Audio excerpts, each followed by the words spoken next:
ಇತ್ತೀಚಿನ ದಿನಗಳಲ್ಲಿ ಅಮೆರಿಕದ ಒಂದು ಆಲೈ ಅಥವಾ ಒಂದು ಫ್ರೆಂಡ್ ಅಂತಾನೆ ಅನ್ಕೊಂಡು ಬಂದಿರೋ ನಮ್ಮ ಭಾರತ ದೇಶ, ಈ ದೇಶವನ್ನ ಅಮೆರಿಕ ಇಂಚಿಂಚಾಗಿ ಇದರ ಅರ್ಥವ್ಯವಸ್ಥೆಯನ್ನ ಮುಗಿಸಬೇಕು ಅಂತ ಹೇಳಿ ಸ್ಟ್ರಾಟಜಿಕಲಿ ಇದರ ಪ್ಲಾನ್ ನ ಮಾಡ್ಕೊಂಡು ಬರ್ತಾ ಇದೆ ಅಂತ ಹೇಳಿ ನಿಮಗೆ ಹೇಳಿದ್ರೆ ಆಶ್ಚರ್ಯ ಆಗತ್ತಲ್ವಾ? ಹಾಗಾದ್ರೆ ಈ ಪ್ಲಾನ್ ಆದ್ರೂ ಏನು? ಡೊನಾಲ್ಡ್ ಟ್ರಂಪ್ ಇದರ ಹಿಂದೆ ಎಷ್ಟು ದೊಡ್ಡ ಸ್ಕೆಚ್ ಹಾಕಿದ್ದಾರೆ ಅನ್ನೋದನ್ನ ಇವತ್ತಿನ ವಿಡಿಯೋದಲ್ಲಿ ನಾವು ನೋಡೋಣ. ನಮ್ಮ ವಿಡಿಯೋ ಇಷ್ಟ ಆದರೆ ಲೈಕ್ ಮತ್ತು ಹೈಪ್ ಮಾಡಿ. ಈ ಚಾನಲ್ ಸಬ್ಸ್ಕ್ರೈಬ್ ಮಾಡ್ಕೊಂಡಿಲ್ಲ ಅಂದರೆ ದಯವಿಟ್ಟು ಸಬ್ಸ್ಕ್ರೈಬ್ ಮಾಡ್ಕೊಳ್ಳಿ. ನಿಮಗೆ ಈಗಾಗಲೇ ಗೊತ್ತಿರೋ ಹಾಗೆ 2025ರಲ್ಲಿ ಡೊನಾಲ್ಡ್ ಟ್ರಂಪ್ ಎಲೆಕ್ಷನ್ ಗೆದ್ದು ಅಧಿಕಾರಕ್ಕೆ ಬರ್ತಾರೆ. ಅವರ ಎಲೆಕ್ಷನ್ ಕ್ಯಾಂಪೇನ್ ಏನಾಗಿರ್ತದೆ ಅಂತಂದರೆ, ಇಷ್ಟು ದಿವಸ ಅಮೆರಿಕ ಬೇರೆ ದೇಶಗಳ ಕಡೆ ಗಮನ ಹರಿಸಿ ತನ್ನ ಹಣ ಮತ್ತು ರಿಸೋರ್ಸಸ್ ಅನ್ನ ಕಳೆದುಕೊಂಡಿದೆ. ಹೀಗಾಗಿ ಅಮೆರಿಕಕ್ಕೆ ಇದು ಸಾಕಷ್ಟು ಲಾಸ್ ಅನ್ನ ತಗೊಂಡು ಬಂದಿದೆ.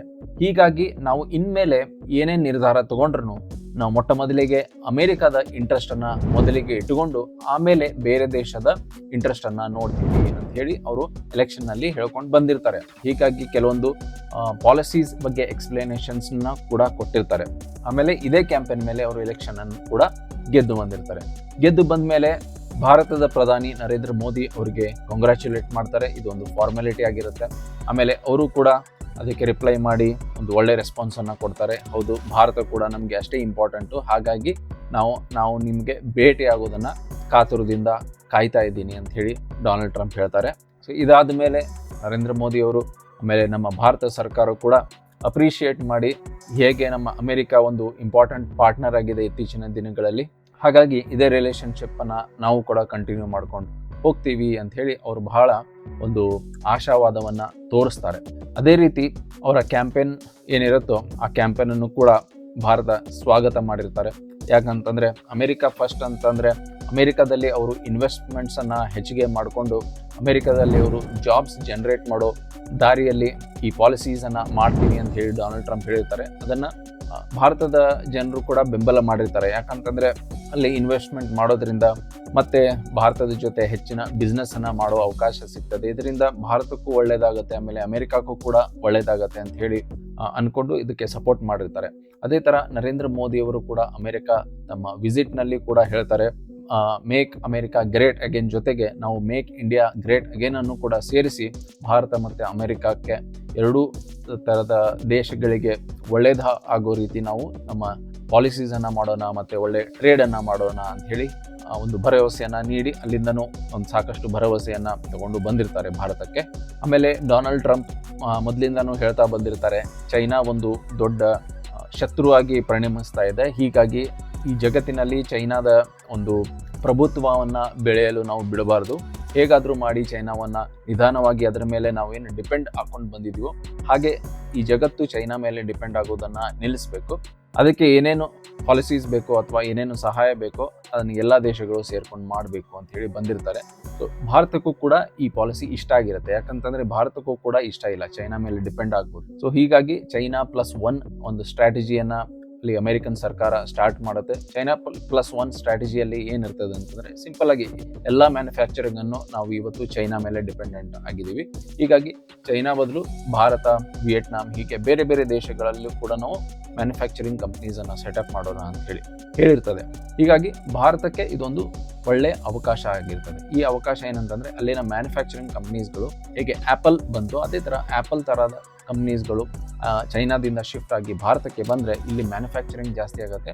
ಆಬ್ವಿಯಸ್ಲಿ ನಮ್ಮ ಪ್ರಾಡಕ್ಟ್ಸ್ನ ಎಕ್ಸ್ಪೋರ್ಟ್ಸ್ ಕೂಡ ಜಾಸ್ತಿ ಆಗುತ್ತೆ. ಇದರಿಂದ ನಮ್ಮ ಎಕನಾಮಿ ಕೂಡ ಬೂಸ್ಟ್ ಆಗುತ್ತೆ ಅಂತ ಹೇಳಿ ಭಾರತ ತೆರೆದ ಹೃದಯದಿಂದ ಸ್ವಾಗತವನ್ನ ಮಾಡಿರ್ತದೆ. ಈ ಕಾರಣದಿಂದ ಡೊನಾಲ್ಡ್ ಟ್ರಂಪ್ ಕೂಡ ಚೈನಾ ಮೇಲೆ ಟ್ಯಾರಿಫ್ಸ್ ಅನ್ನ ಹಾಕೋ ಒಂದು ಬೆದರಿಕೆಯನ್ನು ಕೂಡ ನೀಡಿರ್ತಾನೆ. ಆ ಟ್ಯಾರಿಫ್ಸ್ ಸುಮಾರು 120ರಿಂದ 140% ಅಷ್ಟು ಆಗಿರ್ತದೆ ಅಂತ ಹೇಳಿ ತನ್ನ ಎಲೆಕ್ಷನ್ ಕ್ಯಾಂಪೇನ್ ಅಲ್ಲೂ ಕೂಡ ಹೇಳ್ಕೊಂಡು ಬಂದಿರ್ತಾನೆ. ಅದಾದ್ಮೇಲೆ ಸರ್ಕಾರಕ್ಕೆ ಬಂದ ಮೇಲೆ ಕೂಡ ಒಂದು ಸ್ಟೇಟ್ಮೆಂಟ್ ಅನ್ನು ಕೊಡ್ತಾನೆ, ಸದ್ಯದರಲ್ಲೇ ನಾವು ಚೈನಾ ಮೇಲೆ ಒಂದು ದೊಡ್ಡ ಟ್ಯಾರಿಫ್ ಅನ್ನ ಹಾಕಲಿದ್ದೇವೆ ಅಂತ ಹೇಳಿ. ಆವಾಗ ಚೈನಾ ಸುಮ್ಮನೆ ಕೂತ್ಕೊಳ್ಳಲ್ಲ. ಚೈನಾ ಏನ್ ಮಾಡುತ್ತೆ, ಇಮಿಡಿಯೇಟ್ ಆಗಿ ಅಮೆರಿಕ ದೇಶಕ್ಕೆ ಯಾವ ಒಂದು ಇಂಪಾರ್ಟೆಂಟ್ ರೇರ್ ಅರ್ತ್ ಮಿನರಲ್ಸ್ ಆಗಿರ್ಬೋದು ಅಥವಾ ಎಲೆಕ್ಟ್ರಾನಿಕ್ ಚಿಪ್ಸ್ ಆಗಿರ್ಬೋದು ಇಂಥ ಒಂದು ಪ್ರಾಡಕ್ಟ್ಸ್ ಏನಿರುತ್ತೆ ಇದರ ರಫ್ತನ್ನ ಲಿಮಿಟ್ ಮಾಡೋಕೆ ಶುರು ಮಾಡುತ್ತೆ. ಸಂಪೂರ್ಣವಾಗಿ ಬ್ಯಾನ್ ಮಾಡೋಲ್ಲ, ಆದರೆ ಕಂಟ್ರೋಲ್ ಮಾಡೋಕೆ ಶುರು ಮಾಡುತ್ತೆ. ಆಮೇಲೆ ಈ ರೇರ್ ಅರ್ತ್ ಮಿನರಲ್ಸ್ ಅನ್ನ ಕೆಲವೊಂದು ಬಹಳ ವಿಶೇಷವಾದ ಏನು ಮಿನರಲ್ಸ್ ಇರ್ತವೆ ಇದು ಅಮೆರಿಕಕ್ಕೆ ಹೋಗಬಾರ್ದು ಅಂತ ಹೇಳಿ ಚೈನಾ ಅದನ್ನು ಕಂಟ್ರೋಲ್ ಮಾಡೋಕ್ಕೆ ಶುರು ಮಾಡುತ್ತೆ. ಆವಾಗ ಇಮಿಡಿಯೇಟ್ ಆಗಿ ಅಮೆರಿಕ, ಅದರಲ್ಲೂ ಡೊನಾಲ್ಡ್ ಟ್ರಂಪ್ಗೆ ಇದು ಒಂದು ಪ್ಯಾನಿಕ್ ಸಿಚುವೇಶನ್ ಕ್ರಿಯೇಟ್ ಆಗುತ್ತೆ. ಅವರು ಸಡನ್ ಆಗಿ ಹೆದರ್ಕೊಂಡ್ಬಿಡ್ತಾರೆ. ಏನು ಇದು ಚೈನಾ ಈ ಥರ ಮಾಡ್ತದೆ ಅಂತ ಹೇಳಿ ನಾವು ಅನ್ಕೊಂಡಿರ್ಲಿಲ್ಲ, ಆದರೆ ನಾನು ಹೇಳಿದಕ್ಕೆ ಸಡನ್ ಆಗಿ ಚೈನೀಸ್ ಆ್ಯಕ್ಟ್ ಮಾಡೋಕ್ಕೆ ಶುರು ಮಾಡಿಬಿಟ್ರು, ನಮಗೆ ಉಲ್ಟಾ ಬೆದರಿಕೆ ಹಾಕೋಕ್ಕೆ ಶುರು ಮಾಡಿದರು. ಹೀಗಾದರೆ ನಮ್ಮ ಎಕನಾಮಿ ಅವ್ರ ಮೇಲೆ ಡಿಪೆಂಡೆಂಟ್ ಆಗಿದೆ. ಅವ್ರು ಏನಾದರೂ ಹೆಚ್ಚು ಕಮ್ಮಿ ಮಾಡಿಬಿಟ್ರೆ ನಾನು ಎಲೆಕ್ಷನ್ನಲ್ಲಿ ನಮ್ಮ ಎಕನಾಮಿ ಸುಧಾರಣೆ ಮಾಡ್ತೀನಿ ಅಂತ ಹೇಳಿ ಬಂದಿದ್ದೀನಿ, ಅವ್ರು ಏನಾದರೂ ಬ್ಯಾನ್ ಅಥವಾ ಏನಾದರೂ ಬ್ಲಾಕ್ ಮಾಡಿಬಿಟ್ರೆ ನಮ್ಮ ಎಕನಾಮಿಗೆ ಒಂದು ದೊಡ್ಡ ಹೊಡೆತ ಕೊಡ್ತದೆ ಅಂತೇಳಿ ಅವಾಗ ಇಮಿಡಿಯೇಟ್ ಡೊನಾಲ್ಡ್ ಟ್ರಂಪ್ ಏನು ಮಾಡ್ತಾನೆ, ಹಿಂದಕ್ಕೆ ಸರ್ಕೋತಾನೆ. ಆದರೆ ಮೀಡಿಯಾದಲ್ಲಿ ಅವ್ರಿಗೆ ಸಾಕಷ್ಟು ಪ್ರೆಷರ್ ಬರೋಕ್ಕೆ ಶುರು ಮಾಡ್ತಾರೆ. ಮೀಡಿಯಾದವ್ರು ಏನು ಹೇಳ್ತಾರೆ, ಇಲ್ಲ ನೀವು ಚೈನಾ ವಿರುದ್ಧ ಅಷ್ಟು ದೊಡ್ಡ ದೊಡ್ಡ ಪಾಲಿಸೀಸನ್ನು ಮಾಡಿ ಅವ್ರಿಗೆ ಒಂದು ಕಡಿವಾಣವನ್ನು ಹಾಕ್ತೀನಿ ಅಂತ ಹೇಳ್ತಾ ಬಂದಿದ್ರಿ, ಆದರೆ ಎಲೆಕ್ಷನ್ ಗೆದ್ದ ಮೇಲೆ ಯಾವುದೇ ಒಂದು ದೊಡ್ಡ ನಿರ್ಧಾರವನ್ನು ನೀವು ಇನ್ನೂ ಕೂಡ ತಗೊಳ್ಳಕ್ಕೆ ಆಗಲಿಲ್ಲ ಅಂಥೇಳಿ ಮೀಡಿಯಾದವರು ಆವಾಗ ಅವ್ರಿಗೆ ಕೇಳ್ತಾ ಇರ್ತಾರೆ. ಈ ಪ್ರೆಷರ್ದಿಂದ ಅವ್ರು ಏನು ಮಾಡ್ತಾರೆ, ಆವಾಗ ಯಾಕೆ ನಾವು ಚೈನಾಗೆ ಡೈರೆಕ್ಟ್ ಟಾರ್ಗೆಟ್ ಮಾಡೋದು, ಅದ್ರ ಬದಲು ಭಾರತವನ್ನು ಎಕ್ಸಾಂಪಲ್ ಆಗಿ ತಗೊಂಡು ಭಾರತ ದೇಶಕ್ಕೆ ನಾವು ಟಾರ್ಗೆಟ್ ಮಾಡೋಣ, ಭಾರತ ದೇಶದ ಮೇಲೆ ಪ್ರೆಷರ್ ಮಾಡಿ ನಮಗೆ ಹೇಗೆ ಬೇಕು ಅಂತ ನೀತಿಗಳನ್ನು ರೂಪಿಸೋಣ.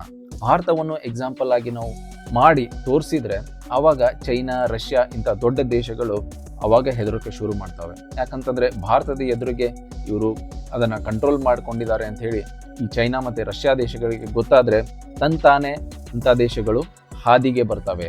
ಯಾಕಂತಂದರೆ ಒಂದು ಎಕ್ಸಾಂಪಲ್ ನಾವು ಸೆಟ್ ಮಾಡಿರ್ತೀವಿ, ಹೀಗಾಗಿ ಅಂಥ ದೇಶಗಳು ಇಂಥ ಬೆದರಿಕೆಗೆ ಹೆದರಿ ದಾರಿಗೆ ಬರ್ತವೆ ಅನ್ನೋ ಒಂದು ಪ್ಲ್ಯಾನ್ ಮಾಡಿಕೊಂಡು ಭಾರತಕ್ಕೆ ಹಂತ ಹಂತವಾಗಿ ಟಾರ್ಗೆಟ್ ಮಾಡೋಕ್ಕೆ ಡೊನಾಲ್ಡ್ ಟ್ರಂಪ್ ಶುರು ಮಾಡುತ್ತೆ. ಇದೇ ಹಾದಿಯಲ್ಲಿ ಹೋಗಿ ಭಾರತದ ಮೇಲೆ ಇನಿಷಿಯಲಿ ಒಂದು ಟ್ರೇಡ್ ಡೀಲ್ ಮಾಡಬೇಕು.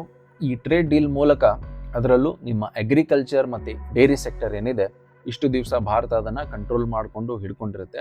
ಅದಕ್ಕೆ ನೀವೇನು ಕಂಟ್ರೋಲ್ ಮಾಡ್ಕೊಂಡು ಇಟ್ಕೊಂಡಿದ್ದೀರಿ ಆ ಅಗ್ರಿಕಲ್ಚರ್ ಮತ್ತು ಡೈರಿ ಸೆಕ್ಟರ್ಗೆ ನಮ್ಮ ಕಂಪ್ನೀಸ್ಗಳಿಗೆ ನೀವು ಓಪನ್ ಮಾಡಬೇಕು ಅಂತ ಹೇಳಿ ಡೊನಾಲ್ಡ್ ಟ್ರಂಪ್ ಹೇಳೋಕ್ಕೆ ಶುರು ಮಾಡಿದ್ರು. ಸೊ ಆವಾಗ ಭಾರತ ಹೇಳುತ್ತೆ, ನೋಡ್ರಪ್ಪ, ನಾವೇನಾದರೂ ನಿಮ್ಮ ಕಂಪ್ನೀಸ್ಗಳಿಗೆ ನಮ್ಮ ಅಗ್ರಿಕಲ್ಚರ್ ಮತ್ತು ಡೈರಿ ಸೆಕ್ಟರನ್ನು ಓಪನ್ ಮಾಡಿದರೆ ನಿಮ್ಮ ಕಂಪ್ನೀಸ್ಗಳು ಬಂದು ನಮ್ಮ ದೇಶದಲ್ಲಿ ಲಗ್ಗೆ ಇಡ್ತವೆ. ನಮ್ಮ ದೇಶದಲ್ಲಿ ಈಗ ಎಂಪ್ಲಾಯ್ಮೆಂಟ್ ಮತ್ತು ಜೀವನವನ್ನು ನಡೆಸಲು ಸಾಕಷ್ಟು ಜನರು ಅದು ಕೃಷಿ ಮತ್ತು ಈ ಹೈನುಗಾರಿಕೆ ಮೇಲೇ ಡಿಪೆಂಡ್ ಆಗಿದೆ. ಹೀಗಾಗಿ ನಾವು ಸಂಪೂರ್ಣವಾಗಿ ಓಪನ್ ಮಾಡೋಕ್ಕೆ ಆಗಲ್ಲ. ಬೇರೆ ಸೆಕ್ಟರ್ಸ್ನಲ್ಲಿ ನಿಮಗೆ ಏನು ಚೇಂಜಸ್ ಬೇಕು ಅಥವಾ ನಿಮ್ಮ ಪರವಾಗಿ ಏನಾದರೂ ಪಾಲಿಸೀಸ್ ಬೇಕಂತಂದರೆ ಅಲ್ಲಿ ನಾವು ಬದಲಾವಣೆಗಳನ್ನು ಮಾಡಿಕೊಂಡು ನಿಮಗೆ ಅಥವಾ ನಿಮ್ಮ ಕಂಪ್ನೀಸ್ಗಳಿಗೆ ನಾವು ಅಲೌ ಮಾಡ್ತೀವಿ. ಆದರೆ ನೀವು ಸಡನ್ನಾಗಿ ಎಂಟೈರ್ ಅಗ್ರಿಕಲ್ಚರ್ ಸೆಕ್ಟರಲ್ಲಿ ನೀವು ಓಪನ್ ಮಾಡಂದರೆ ಆಗೋದಿಲ್ಲ. ಅದರಲ್ಲೂ ಜೆನೆಟಿಕಲಿ ಮಾಡಿಫೈಡ್ ಸೀಡ್ಸ್ ಏನಿದೆ ಇಂಥ ಕ್ಷೇತ್ರಗಳಲ್ಲಿ ನಾವು ಯಾವುದೇ ಕಾರಣಕ್ಕೆ ಓಪನ್ ಮಾಡೋಕ್ಕೆ ಆಗಲ್ಲ.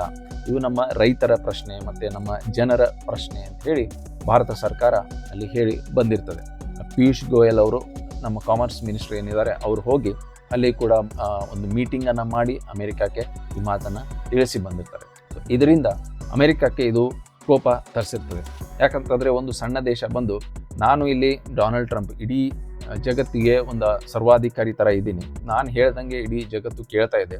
ಅಲ್ಲಿ UK ಹೆದರಿಸಿದರೆ UK ಹೆದರ್ತಾ ಇದೆ, ಯುರೋಪ್ನಲ್ಲಿ ಫ್ರಾನ್ಸು ಈ ಥರ ಬೇರೆ ಬೇರೆ ದೇಶಗಳಿಗೆ ಹೆದರಿಸ್ದಂಗೆ ಎಲ್ಲ ದೇಶಗಳು ಲೈನಲ್ಲಿ ಬಂದು ನಿಂತ್ಕೊಳ್ತಾ ಇದ್ದೇವೆ.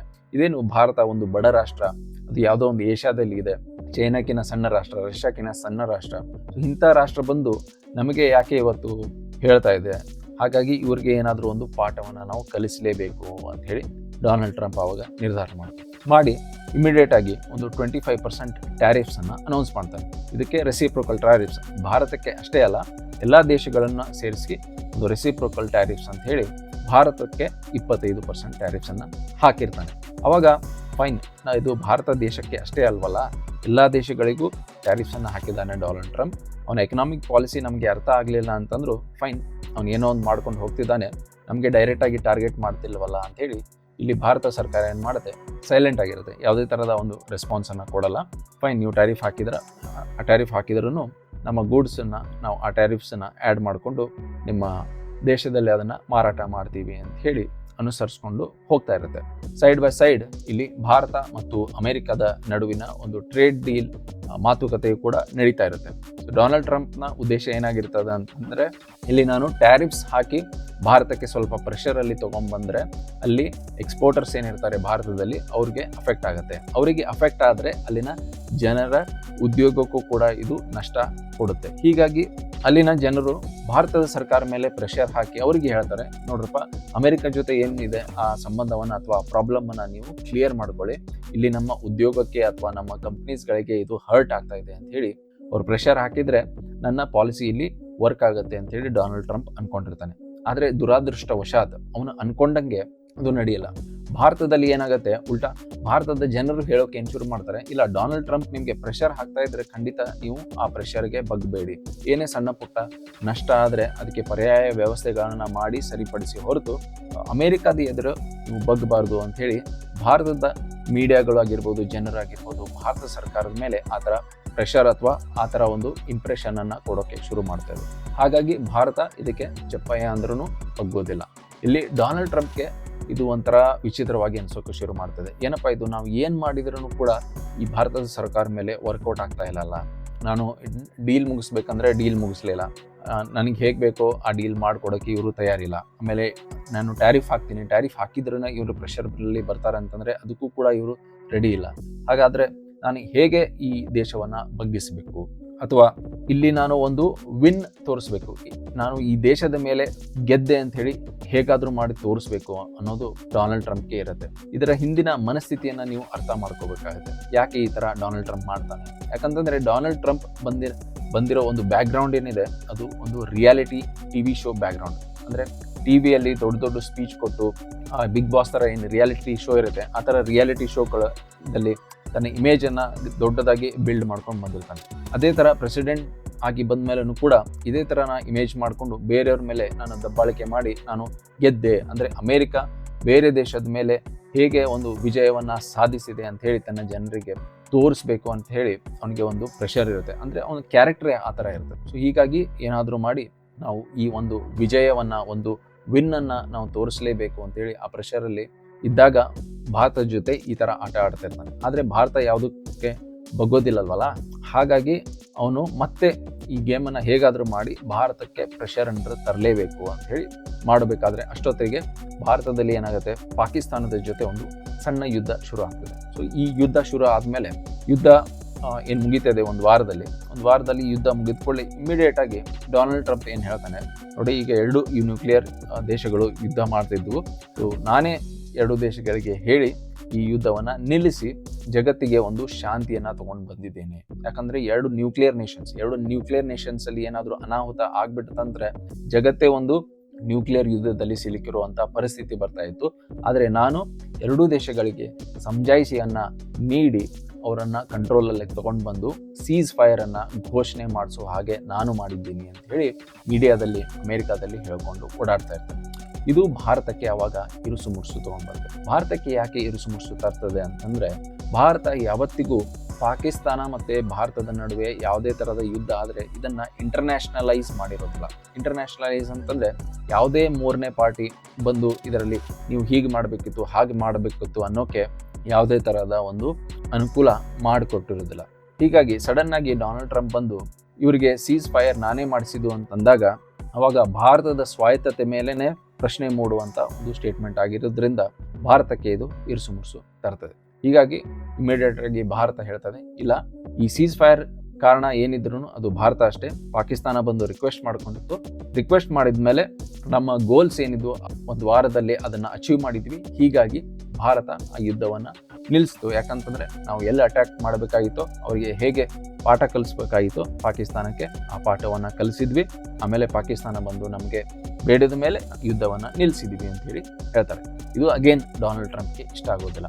ನೋಡಪ್ಪ, ನೀವು ಟ್ರೇಡ್ ಡೀಲು ಮಾಡ್ಕೊಂಡಿಲ್ಲ, ಟ್ಯಾರಿಫ್ಸು ಹಾಕಿದ್ರೂ ನೀವು ಬಗ್ಗೋದಿಲ್ಲ ಅಂತೇಳಿ ಅಟ್ಲೀಸ್ಟ್ ಈ ಯುದ್ಧಕ್ಕೆ ಒಂದು ಸಣ್ಣ ಕ್ರೆಡಿಟ್ ತೊಗೊಂಡ್ರೆ ಅದಕ್ಕೂ ಕೂಡ ನಿಮ್ಮ ಆಕ್ಷೇಪಣೆ ಇದೆಯಲ್ಲ ಅಂಥೇಳಿ ಡೊನಾಲ್ಡ್ ಟ್ರಂಪ್ಗೆ ಅದು ಇಷ್ಟ ಆಗೋದಿಲ್ಲ. ಅದಾದ ಮೇಲೆ ಏನು ಮಾಡ್ತಾನೆ ಡೊನಾಲ್ಡ್ ಟ್ರಂಪ್, ರಷ್ಯನ್ ಆಯಿಲ್ ನೀವು ತುಂಬ ಪರ್ಚೇಸ್ ಮಾಡ್ತಾ ಇದ್ದೀರಿ, ಹೀಗಾಗಿ ರಷ್ಯನ್ ಆಯಿಲ್ ನೀವು ಪರ್ಚೇಸ್ ಮಾಡ್ತಾರೋ ಇರೋದ್ರಿಂದ ಇದು ಯುಕ್ರೇನ್ ಯುದ್ಧಕ್ಕೆ ಸಹಾಯ ಆಗ್ತಿದೆ, ಹೀಗಾಗಿ ನೀವು ಈ ಕೂಡಲೇ ರಷ್ಯನ್ ಆಯಿಲನ್ನು ಆದಷ್ಟು ಕಡಿಮೆ ಮಾಡಿಕೊಂಡು ಅದನ್ನು ನೀವು ನಿಲ್ಲಿಸಬೇಕು, ಆಮೇಲೆ ನಮ್ಮ ಕಡೆಯಿಂದ ನೀವು ಆಯಿಲನ್ನು ಪರ್ಚೇಸ್ ಮಾಡೋಕ್ಕೆ ಶುರು ಮಾಡಬೇಕು ಅಂತ ಹೇಳಿ ಭಾರತದ ಮೇಲೆ ಪ್ರೆಷರ್ ಹಾಕೋಕ್ಕೆ ಶುರು ಮಾಡ್ತಾರೆ. ಆವಾಗ ಭಾರತ ಒಂದು ಸ್ವಲ್ಪ ಕಷ್ಟಕರ ಪರಿಸ್ಥಿತಿಯಲ್ಲಿ ಬರ್ತದೆ. ಯಾಕಂತಂದರೆ ಈಗ ಇಷ್ಟು ಪ್ರೆಷರಲ್ಲಿದ್ದಾಗ ಎಲ್ಲವನ್ನು ಇಲ್ಲ ಅಂತ ಹೇಳಿದಾಗ ನಾಳೆ ಈ ಒಳ್ಳೆಯ ರಿಲೇಷನ್ಶಿಪ್ ಏನು ಬೆಳೀತಾ ಇತ್ತೋ ಇದು ಯಾವ ಥರ ಹೋಗುತ್ತೆ ಅನ್ನೋದು ಕೂಡ ಭಾರತಕ್ಕೆ ಒಂದು ಪ್ರಶ್ನೆ ಚಿಹ್ನೆಯಾಗಿ ಉಳ್ಕೊಂಡಿರುತ್ತೆ. ಹೀಗಾಗಿ ಭಾರತ ಡೈರೆಕ್ಟಾಗಿ ಯಾವುದೇ ಸ್ಟೇಟ್ಮೆಂಟ್ ಕೊಡೋದಿಲ್ಲ. ಮೀಡಿಯಾ ಮೂಲಕ ಅಲ್ಲಿ ಇಲ್ಲಿ ಒಂದು ಸಣ್ಣ ಪುಟ್ಟ ಸ್ಟೇಟ್ಮೆಂಟ್ಸನ್ನು ಹೇಳಿ ಯುರೋಪ್ ದೇಶ ಕೂಡ ರಷ್ಯಾದಿಂದ ಆಯಿಲ್ ಪರ್ಚೇಸ್ ಮಾಡ್ತಾ ಇದೆ, ಈವನ್ ಅಮೆರಿಕ ಕೂಡ ಈ ಆಯಿಲನ್ನು ಪರ್ಚೇಸ್ ಮಾಡ್ತಾ ಇದೆ, ನಮಗೆ ಅಷ್ಟೇನು ಟಾರ್ಗೆಟ್ ಮಾಡೋದು ಇದು ಒಂದು ಒಳ್ಳೆಯ ಸಂಕೇತ ಅಲ್ಲ ಅಂತ ಹೇಳಿ ಭಾರತ ಹೇಳ್ತದೆ.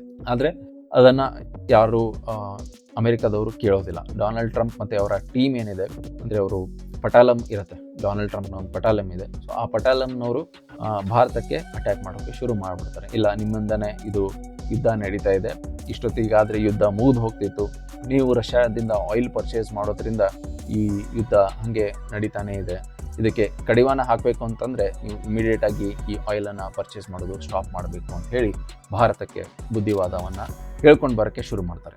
ಇದಕ್ಕೂ ಕೂಡ ಭಾರತ ಕೇಳೋದಿಲ್ಲ.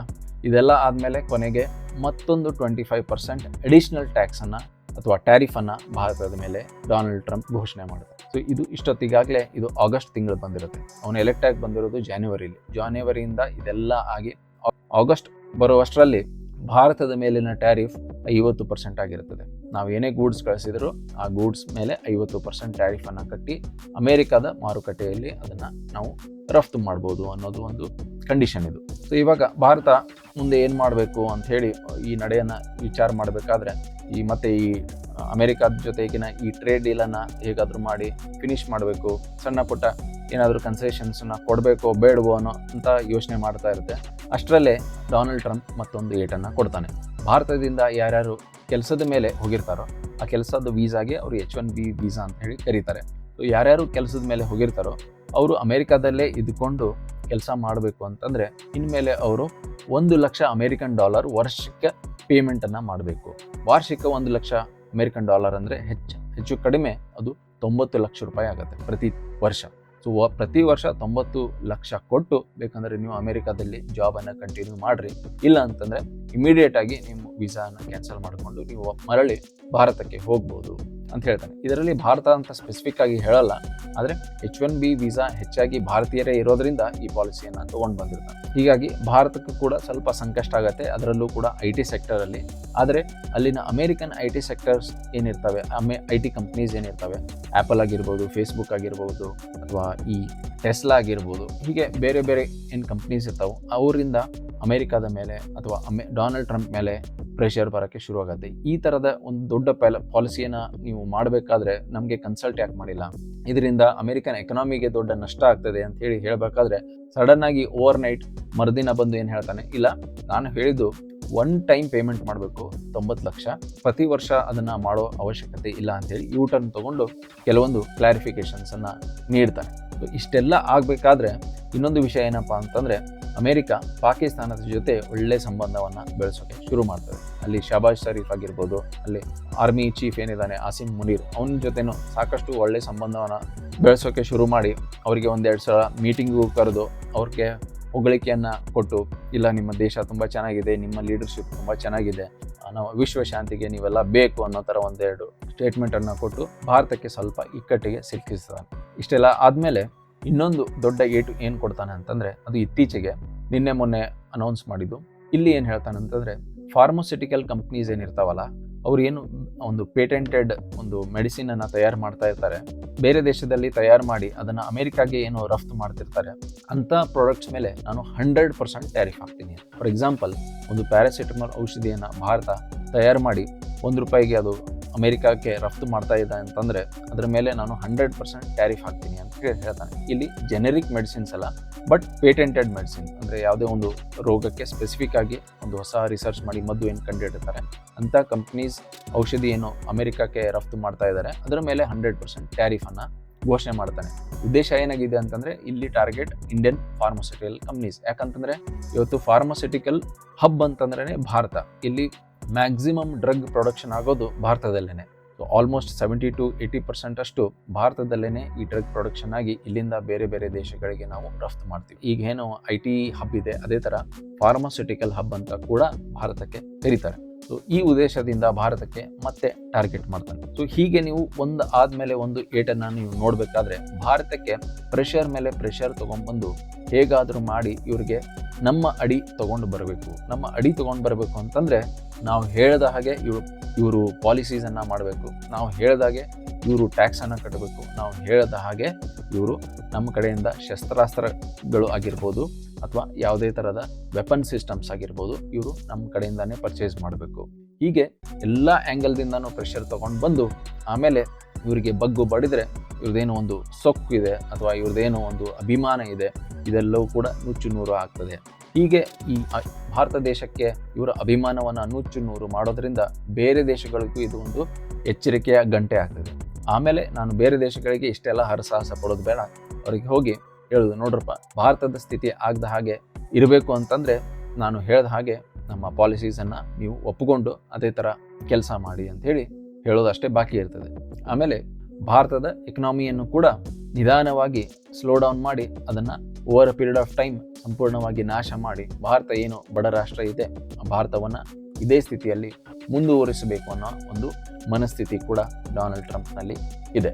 ಕೊನೆಯದಾಗಿ ನೋಡಿದ್ರಲ್ಲ ಹೇಗೆ ಒಂದು ನಾವು ಮಿತ್ರ ರಾಷ್ಟ್ರ ಅಂತ ಹೇಳಿ ಅಂದ್ಕೊಂಡು ಹೋಗ್ತಾ ಇದ್ದೀವೋ, ನಿಧಾನವಾಗಿ ಅಂತ ಒಂದು ಮಿತ್ರ ರಾಷ್ಟ್ರದ ಪ್ರೆಸಿಡೆಂಟ್ನೇ ಭಾರತವನ್ನು ಟಾರ್ಗೆಟ್ ಮಾಡಿ ಹಂತ ಹಂತವಾಗಿ ಭಾರತದ ಮೇಲೆ ಆರ್ಥಿಕವಾಗಿ ಒಂದು ಪ್ರೆಷರನ್ನು ತೊಗೊಂಡು ಬಂದು ನಾವು ಏನು ಈ ಎಕನಾಮಿಯನ್ನು ಒಂದು ವೇಗದಲ್ಲಿ ಏನು ಬೆಳವಣಿಗೆಯನ್ನು ನಾವು ಇವತ್ತು ಕಾಣ್ತಾ ಇದೆಯೋ ಆ ಎಕನಾಮಿ ಆ ವೇಗವನ್ನು ಕಡಿಮೆ ಮಾಡಿಸಿ ಭಾರತ ಈಗ 4 ಟ್ರಿಲಿಯನ್ ಎಕನಾಮಿ ಏನಿದೆ ಅದು ಮುಂದೆ 5 ಟ್ರಿಲಿಯನ್ 10 ಟ್ರಿಲಿಯನ್ ಆಗಬೇಕು ಅನ್ನೋ ದಾರಿಯಲ್ಲಿ ನಾವೇನು ಹೋಗ್ತಾ ಇದ್ದೀವಿ, ಈ ದಾರಿಯನ್ನು ಆದಷ್ಟು ಕಠಿಣಗೊಳಿಸಿ ಭಾರತ ಇನ್ಮೇಲೆ ಒಂದು ಶ್ರೀಮಂತ ರಾಷ್ಟ್ರ ಅಥವಾ ಒಂದು ಏಳಿಗೆ ಹೊಂದಿದಂಥ ರಾಷ್ಟ್ರ ಆಗಬಾರ್ದು ಅನ್ನೋ ಎಲ್ಲ ಸಂಕಷ್ಟವನ್ನು ಡೊನಾಲ್ಡ್ ಟ್ರಂಪ್ ಇವತ್ತು ಭಾರತಕ್ಕೆ ತಂದು ಒಡ್ಡುತ್ತಾ ಇದ್ದಾರೆ. ಹೀಗಾಗಿ ಅಮೆರಿಕ ಏನಾದರೂ ಭಾರತವನ್ನು ನಾಶ ಮಾಡುವ ಒಂದು ಪ್ಲ್ಯಾನ್ ಅಥವಾ ಇಂಟೆನ್ಷನನ್ನು ಇಟ್ಟುಕೊಂಡಿದೆ ಅಂತ ಹೇಳಿ ಯಾರಾದರೂ ಕೇಳಿದರೆ ನೀವು ಹೌದು, ಖಂಡಿತ ಅಮೆರಿಕದ ಒಂದು ದುರುದ್ದೇಶ ಭಾರತವನ್ನು ನಾಶ ಮಾಡೋದು ಇದ್ದೇ ಇದೆ ಅಂತ ಹೇಳಿ ನೀವು ಕಾನ್ಫಿಡೆಂಟಾಗಿ ಹೇಳ್ಬೋದು. ಇವತ್ತಿನ ವಿಡಿಯೋ ಇಷ್ಟ ಆದರೆ ಲೈಕ್ ಮಾಡಿ, ಹೈಪ್ ಮಾಡಿ. ನಮ್ಮ ಚಾನೆಲ್ನ ಸಬ್ಸ್ಕ್ರೈಬ್ ಮಾಡ್ಕೊಂಡಿಲ್ಲ ಅಂದರೆ ದಯವಿಟ್ಟು ಸಬ್ಸ್ಕ್ರೈಬ್ ಮಾಡ್ಕೊಳ್ಳಿ. ಈ ವಿಡಿಯೋ ಇಷ್ಟ ಆದರೆ ಖಂಡಿತ ಈ ವಿಡಿಯೋ ಕ್ಲಿಕ್ ಮಾಡಿ ಇಲ್ಲಿ ನೋಡಿ.